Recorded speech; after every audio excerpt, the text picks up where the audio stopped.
ಜಿ5 ಇರುವಾಗ ನೀವು ನಿಮ್ಮ ನೆಚ್ಚಿನ ಶೋಗಳನ್ನ ಎಂದಿಗೂ ಮಿಸ್ ಮಾಡಿಕೊಳ್ಳುವುದಿಲ್ಲ. ಅದು ಸಂಪೂರ್ಣ ಉಚಿತವಾಗಿ.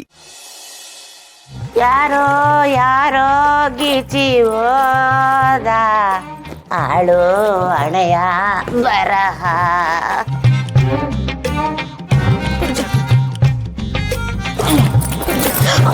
ಅಯ್ಯೋ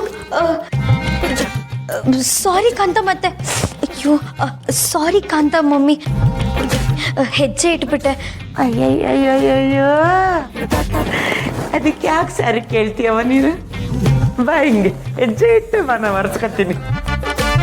ನೋಡ, ಈ ಮನೆಗೆ ಇಬ್ರು ಲಕ್ಷ್ಮಿಯರಿದ್ದಾರೆ. ಒಂದು ವರಲಕ್ಷ್ಮಿ, ಇನ್ನೊಂದು ಧನಲಕ್ಷ್ಮಿ.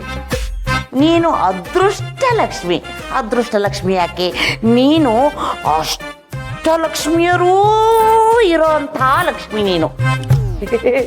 ನೀನು ಬಂದಿದ್ದು ಒಳ್ಳೆದಾಯ್ತು. ನಿನ್ ಜೊತೆಗೆ ಸ್ವಲ್ಪ ಮಾತಾಡ್ಬೇಕಿತ್ತು. ಅದೇ ಕಾಂತ ಮಮ್ಮಿ, ಏನೋ ಮಾತಾಡ್ಬೇಕು ಅಂತ ಕರೆದ್ರಲ್ಲ, ಏನು?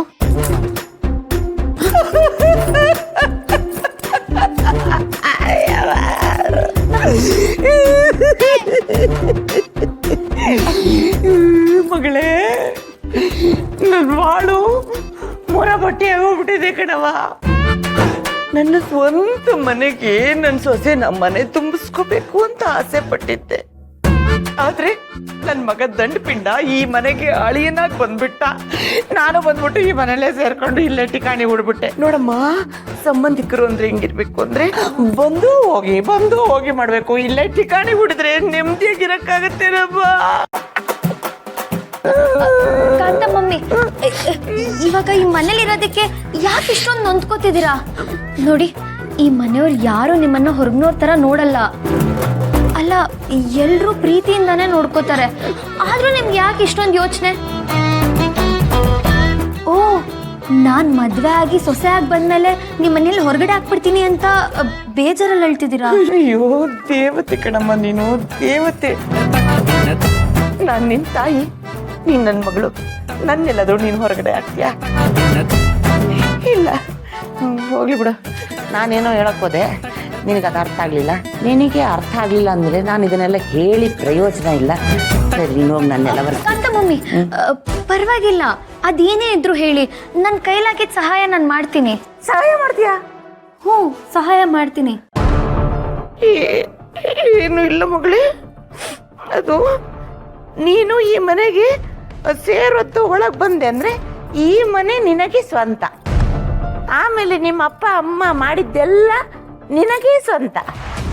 ನಿಮ್ಮಪ್ಪ ಅದೇನೋ ನಿನ್ನ ಹೆಸರಲ್ಲಿ ಒಂದು 10-12 ಮನೆ ಕಟ್ಸಿದಾರಂತೆ.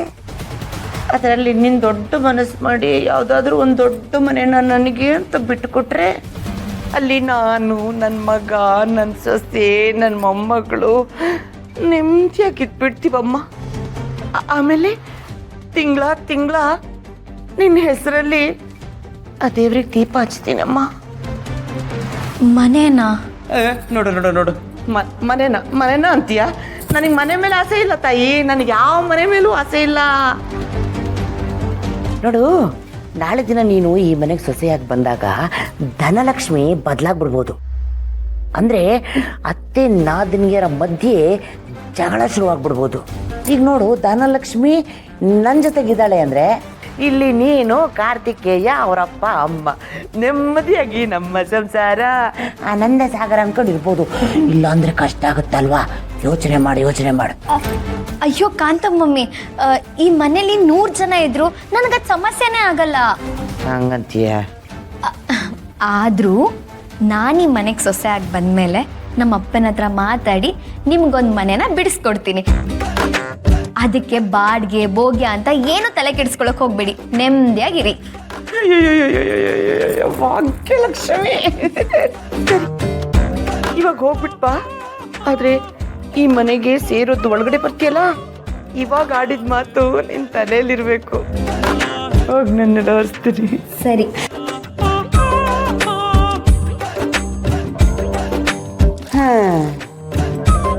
ಅರಮನೆಯಲ್ಲಿರ್ಬೇಕು ಅಂತ ಕನಸ್ಕಂಡೆ. ಆದರೆ ನನಗೆ ದಕ್ಕಿದ್ದು ಬಾಡಿಗೆ ಭೋಗ್ಯ ಎರಡೂ ಇಲ್ಲದೆ ಇರೋ ಅಂತ 60 ಪಾರ್ಟಿ ಅಲ್ಲ 30 ಪಾರ್ಟಿ ಸೈಟು. ಆ ಸೈಟಲ್ಲಿ ಕಟ್ಟಿರೋ 2 ಬೆಡ್ರೂಮಿನ ಮನೆ. ಅಮೃತ ಕುಡಿಬೇಕು ಅಂತ ಆಸೆ ಪಟ್ಟೆ, ಕೊನೆಗೆ ಈ ಮನೆಯಲ್ಲಿ ವಿಶಾಲು ಕಡೆದ ಮಜ್ಜಿಗೆಯೇ ಗತಿ. ಇದೇನು ಕಡಿಮೆನಾ? ಬೆಂಗಳೂರಲ್ಲಿ ಒಂದು ಸ್ವಂತದ್ದು ಅಂತ ಮನೆ ಇರೋದು ಏನು ಕಡಿಮೆ ವಿಷಯ ಅಲ್ಲ ಕಾಂತ. ಅದೇ ಜೋಶಲ್ಲಿ ವಾರ್ಸು ನೆಲ. ಮಾಮ್, ಬೆಳಗ್ಗೆ ಎಲ್ಲೋಗಿದೆ ನೀನು? ನನ್ನೇ ಕರ್ಕೊಂಡು ಹೋಗಲಿಲ್ಲ. ನನ್ನಿಂದ ಏನೋ ವಿಚಾರ ಮುಚ್ಚಿಡ್ತಾ ಇದೆಯಾ? ನನ್ನೂ ಕರ್ಕೊಂಡು ಹೋಗಿಲ್ಲ. ಹೇಳು ಮಾಮ್, ಏನದು? ಮಾಡಿ ಮೆತ್ತಿಗೆ ಮಾತಾಡು. ಕೆಲವೊಂದು ವಿಷಯಗಳು ಹೊರಗಡೆ ಹೋಗಬಾರ್ದು. ಕೆಲವೊಂದು ರಹಸ್ಯಗಳು ತುಂಬ ಅಪಾಯವಾಗಿರುತ್ತೆ. ಹುತ್ತದಲ್ಲಿ ಹಾವಿದೆ ಅಂತ ಗೊತ್ತಿದ್ದು ಕೈ ಹಾಕೋನು ಧೈರ್ಯಶಾಲಿ ಆಗಲ್ಲ, ದಡ್ಡ ಆಗ್ತಾನೆ. ಮಾಮ್, ಹುತ್ತದಲ್ಲಿ ಹಾವಿದೆ ಅಂತ ಗೊತ್ತಾದ್ಮೇಲೆ ಕೈ ಹಾಕೋದು ತಪ್ಪು, ದಡ್ಡತನ ನಿಜ. ಆದರೆ ಹುತ್ತದಲ್ಲಿ ಏನಿದೆ ಅಂತಲೇ ಗೊತ್ತಿಲ್ಲ. ಅದು ಹೇಳು ಮಾಮ್, ಏನು? ಏನು ಮಾತಾಡ್ತಿದ್ದೀನಿ ನೀನು? ಹುತ್ತದಲ್ಲಿ ಹಾವಲ್ದೆ ಇನ್ನೇನಿರುತ್ತೆ? ಈ ವಿಜಯಾಂಬಿಕಾ ಕೆಲವೊಂದು ರಹಸ್ಯಗಳನ್ನ ಮುಚ್ಚಿಡ್ತಿದ್ದಾಳೆ ಅಂದರೆ ಅದು ವಿಷಕಾರೋ ಹಾವಿಗಿಂತ ಅಪಾಯಕಾರಿ ಅಂತಲೇ ಅರ್ಥ. ನೀನು ಮದುವೆ ಆಗೋವರೆಗೂ ಇದ್ರ ಬಗ್ಗೆ ಎಲ್ಲ ತಲೆ ಕೆಡಿಸ್ಕೋಬೇಡ. ಇಂಥ ಟೈಮಲ್ಲಿ ನಾವು ತಲೆ ಕೆಡಿಸ್ಕೊಂಡ್ರೆ ನಷ್ಟ ಆಗೋದು ನಮಗೇನೆ. ಈಗೇನು ಮದುವೆ ಆಗೋದ್ರ ಬಗ್ಗೆ ಯೋಚನೆ ಮಾಡಬೇಕಾ? ಸರಿ ಆಯಿತು, ಹೇಳು. ಆ ಶ್ರಾವಣಿ ನನ್ನ ಜೊತೆ ದೇವಸ್ಥಾನಕ್ಕೆ ಬರಬೇಕಾಗಿತ್ತು. ನನಗೆ ಬದಲು ಅವ್ರ ಕೆಲಸ ಇಷ್ಟ ಹೋಗಿದ್ದಾಳೆ. ಮಾಮ್, ಅವಳು ನನ್ನ ಮದುವೆ ಆಗಬೇಕಾಗಿರೋಳು ಪದೇ ಪದೇ ಸುಬ್ಬುವಿಂದ ಹೋಗ್ತಾ ಇದ್ರೆ ನಂಗೆ ಗುರಿಯಲ್ವಾ? ಅದೆಲ್ಲ ನೋಡಿಕೊಂಡು ಏನು ಮಾಡೋಕ್ಕಾಗ್ದಿರೋ ಒಳ್ಳೆ ಹೇಳಿ ಥರ ಆಗ್ಬಿಟ್ಟಿದ್ದೀನಿ ಮಾಮ್ ನಾನು. ಮಾಡಿ ಇದೆಲ್ಲ ಮದುವೆ ಆಗೋವರೆಗೂ ಅಷ್ಟೇ. ಮದುವೆ ಆದಮೇಲೆ ಅವಳು ಎಲ್ಲ ಅಧಿಕಾರ ನಿನ್ನ ಕೈಯಲ್ಲಿರುತ್ತೆ. ಆದರೂ ಆ ಸುಬ್ಬು ಮುಂದೆ ಸೋಲ್ತಿದ್ದೀನಿ ಅಂತ ಅನ್ನಿಸ್ತಾ ಇದೆ. ಮಾಡಿ ನೀನು ಅವಳು ಕುತ್ತಿಗೆಗೆ ತಾಳಿ ಕಟ್ಟಿದ್ಮೇಲೆ ಅವಳು ನಿನ್ನ ಹೆಂಡತಿ, ಅವಳು ನಿನ್ನ ಸೊತ್ತಾಗ್ತಾಳೆ. ಇವತ್ತು ನೀನು ಸುಬ್ಬು ಮುಂದೆ ಸೋತಿರ್ಬೋದು, ಆದರೆ ನೀನು ಆ ಶ್ರಾವಣಿನ ಮದುವೆ ಆದಮೇಲೆ ಲೈಫ್ ಪೂರ್ತಿ ನಿನಗೆ ಜಯ. ನೋಡು, ಮದುವೆ ಆಗೋವರೆಗೂ ಸುಮ್ಮನಿಟ್ಬಿಡು. ಆಯಿತು, ನೀನು ಹೇಳ್ತಿದ್ಯಾ ಅಂತ ಸುಮ್ಮನಿರ್ತೇನೆ. ಇಲ್ಲ ಅಂದಿದ್ರು ಆ ಸುಬ್ಬುನ ಶ್ರಾವಣಿನ ಮದುವೆ ಆಗೋವರೆಗೂ, ಆ ಸುಬ್ಬುನ ತುಳಿಯೋವರೆಗೂ ನೀನು ತಾಳ್ಮೆಯಿಂದಾನೇ ಇರಬೇಕು. ಮೇಡಮ್, ನಾವಿವ್ರಂಗೆ ಜೋಡಿ ಆಗ್ತೀವಿ. ಇವ್ರೇ, ಇಲ್ಲಿ ಬನ್ನಿ ನೀವು. ಹಾಂ, ಬಂದೆ. ಅಚ್ಚಿ, ಇವನ್ ಯಾಕೆ ಹಿಂಗೆ ಹೇಳ್ಬಿಟ್ಟ? ನಾವಿಬ್ರು ಜೋಡಿನೇ ಅಲ್ಲ ಅನ್ನೋದ್ರ ಮಾತಾಡ್ಬಿಟ್ಟ. ಶಿವೋ, ದಡ್ಡಿ ಕಣೆ ನೀನು. ನಿಮ್ಮಿಬ್ರಿಗೂ ಇನ್ನೂ ಮದುವೆ ಆಗಿಲ್ವಲ್ಲ, ಈಗಲೇ ಜೋಡಿ ಆಗಕ್ಕೆ ಹೇಗೆ ಸಾಧ್ಯ ಅಂತ ಅವನ ಮಾತಿನ ಅರ್ಥ. ಮೊದಲೇ ಅವನಿಗೆ ನಾಚಿಕೆ ಸ್ವಭಾವ. ನೀನು ಇಷ್ಟಕ್ಕೆಲ್ಲ ಬೇಜಾರು ಮಾಡ್ಕೊಂಡ್ಬಿಟ್ರೆ. ಓ ಹಾಗ.